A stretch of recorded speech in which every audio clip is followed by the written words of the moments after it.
all day and you're not doing anything. Like, you still want to do. You still want to master your mind. And there's a lot of stuff. It's all controversial. Tons of different self-help stuff. Even guys like Wayne Dyer, some of his stuff is controversial. His earlier stuff is about more like Les Brown, just basic, thoughts and motivation, and your thoughts create your reality. And then you learn from people like Eckhart Tolle and other people where your thoughts aren't you. Like, on a deep spiritual level, your thoughts aren't you.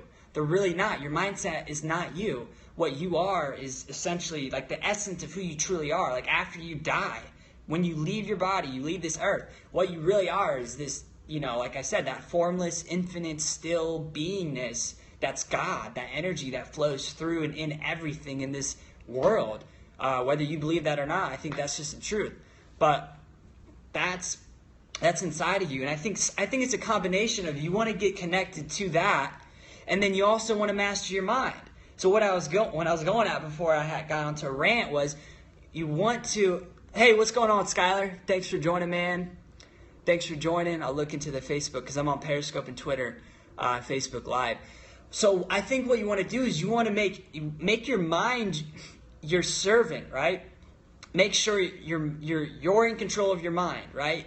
Don't be a slave to your mind. And most people, that's what Eckhart Tolle is really talking about, is most people are a slave to their mind.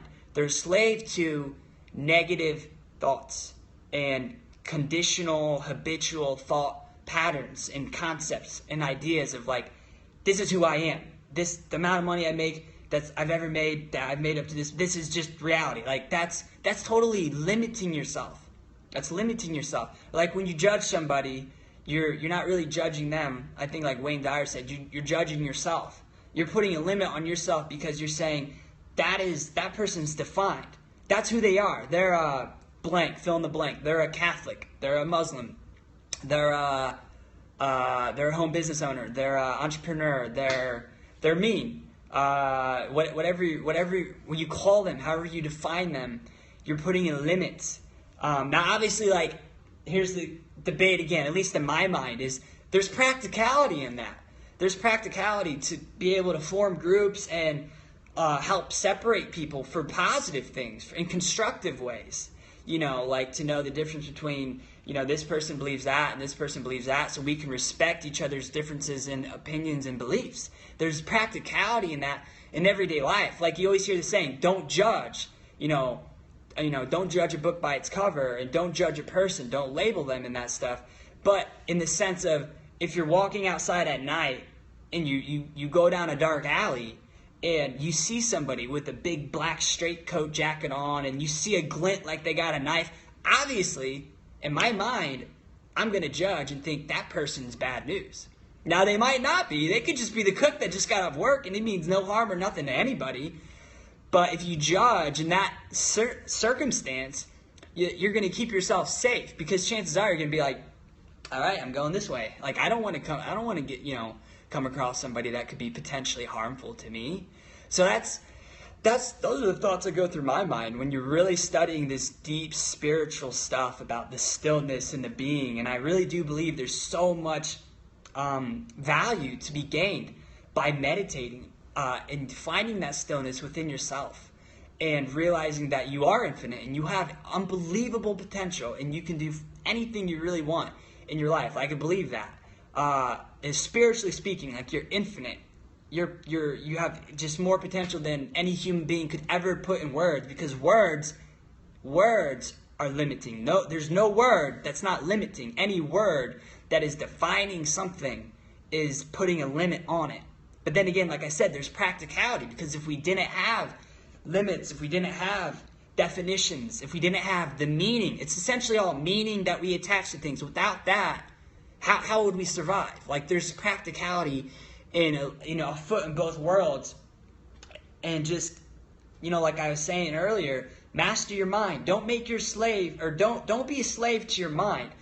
I believe you're given a mind, which is not the same as your soul. It might be part of it, depends how you look at it, and I'm still learning and stuff. Like, this is an open discussion, but make sure your mind is an adversary, like someone that's going to help you, something that's going to help you, benefit you. Don't make your mind be something that don't be a slave to your mind. You want to be in control. You want to be choosing continuously good, positive habits and thought patterns that are going to lead to good, positive behaviors, that are going to lead to constructive and positive results in your life, and use it to your advantage. And what I mean by that is when you wake up and you flip over and you grab your phone, and the first thing you check is you just scroll through Facebook, or you just scroll through Twitter, or you check your email, and you've checked your email like 42 times before you've ate breakfast or lunch or something. Like, that's kind of a slave to your mind, because you're doing that habitually without really thinking consciously.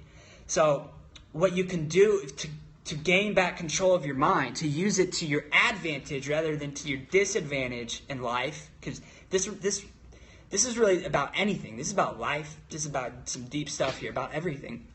What you can do is know the conscious mind is going to program the unconscious. And the unconscious is what I just said, the example of I wake up, I check my phone, I don't think about it. I just do it habitually, naturally. I open the cabinet, I reach for my toothbrush, I use this soap, I use this, whatever. It's all unconscious stuff, which then again gives you benefit, because you don't have to use conscious will. You don't have to use energy or willpower.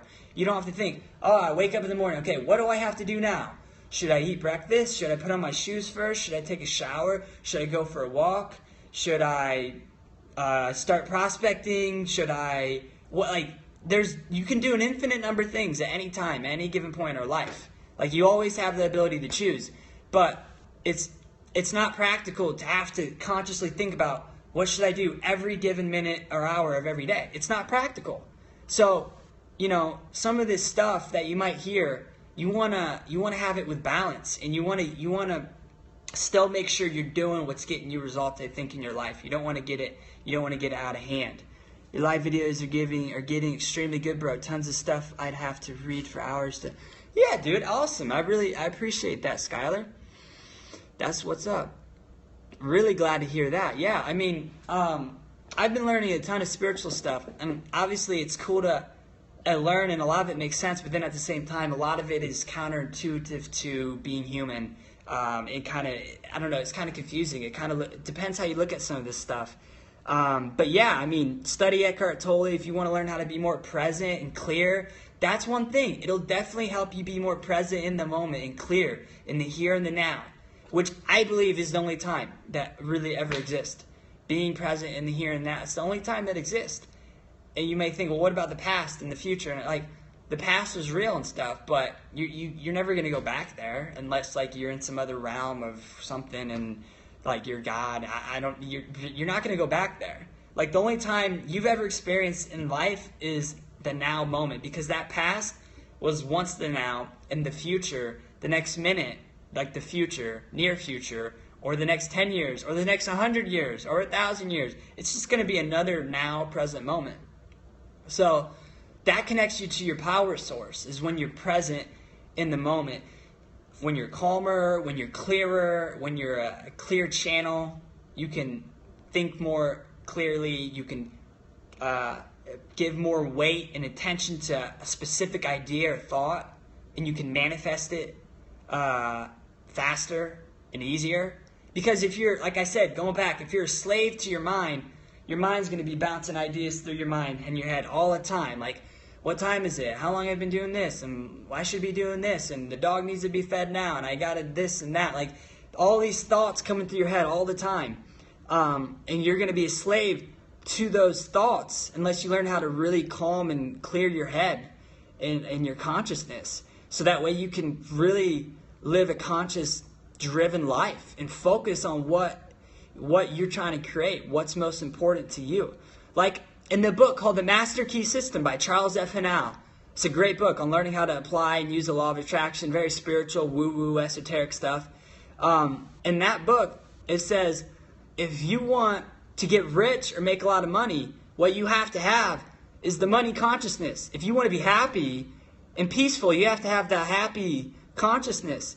If you want love, you have to have the love consciousness. If you want whatever it is you're trying to create, you have to have that kind of consciousness.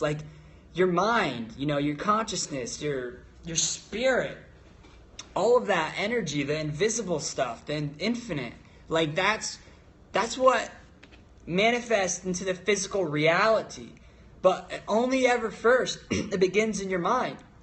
It starts all with your thoughts. And that's why everything you hear about self-help, eventually, if you get to the core of it, the very fundamentals and foundation, it's the exact same for everything. Every book you read, every different book or audio program or different author, whether it's Bob Proctor, Joe Vitale, Jen Sincero, Tony Robbins, Eckhart Tolle, Jack Canfield, you name it. It all goes back to the same stuff. You know, that your thoughts, that consciousness. Like, what are you thinking about? What do you think about most of the time? Just like in the Bible, it says, as a man thinks in his heart, so is he. And that's why it's really, really important. I'll leave it kind of here, I think. It's really, really important to try to get a handle on your thoughts, to try to control what you're thinking about. Because every thought you've ever thought, everything counts. Everything in your life. Absolutely everything counts and makes a difference, even in the most subtle, even the most subtle, small ways possible that you can't imagine, that you think don't matter. It matters. Every thought, every feeling, kind of emotion you have, every book you've gone through, every audio course, every experience you've had, every piece of food, everything counts in your life. Now, obviously, you can't be anal about it. You want to be like, you don't want to be that stickler that's like, oh, I gotta do this at this time and eat this certain kind of food. I can never have a piece of pizza, and oh no, I had a pop, I'm gonna die, or I'm blah, like whatever. Oh, these problems are just consuming me. I always got problems and problems and problems. It's like, you're thinking about your problems. That's how the average mindset works, and the average person is, I can't pay my bills, or I don't know how I'm going to do this, or this person's not treating me this way, or the world's not this way, or the weather's bad, and like, it's the way you view things, like how you view things, your perception. Right? Because someone that is an entrepreneur, someone that is resourceful, positive, upbeat, optimistic, in a good vibration, they could see all of your problems and be like, what the F are you talking about, man or woman? Like, this is an amazing opportunity for you to step up and level up in a way that you've never been asked to before. And yeah, it's going to be hard. And you're going to have to do things you're afraid of. And you're going to have to face your fears and go out of that comfort zone. But guess what? On the other side of that comfort zone lies the goal that you seek. Out of your comfort zone, or when you face your fears, lies the treasure your heart seeks, whatever that is, in any kind of form. Meaning, the problems and the obstacles and the challenges in your life are there for a reason, to bring out of you what could only come out of you because of those negative things. So it's the way you view them that determines the results and the action and the kind of person you are. It's the mindset. It's the way you view things. It's the way you take action towards things, and the energy you're in that dictates and determines your results.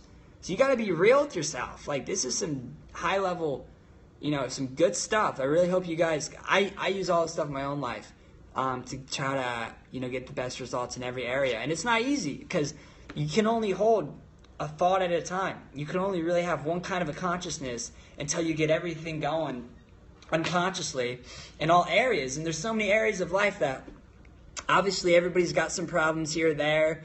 Things aren't always perfect, but no matter where you're at right now, this is exactly where you're supposed to be. Like, I always believe that. That's my belief about life. That's a very optimistic, positive belief, because that means that wherever you're at, whatever you're going through, whatever the universe has thrown at you, is thrown at you for your own benefit, your own good, to get you to the next level of where you should be and where you're going, where you want to go. So it's about your attitude and how you see things. You can use the problems to your advantage or to your disadvantage. You could look at, oh, I don't have enough money to pay this bill, or I have a problem with so-and-so at work. You could see that as a problem, or you could see that as an opportunity to step up and become more resourceful, to grow outside of your comfort zone, do something you might be afraid of that's going to bring something out of you, so you become this new person. You just literally get a new consciousness. In order to get new results, different results in your life, You have to have a totally new kind of a consciousness. Literally, you will be a completely different person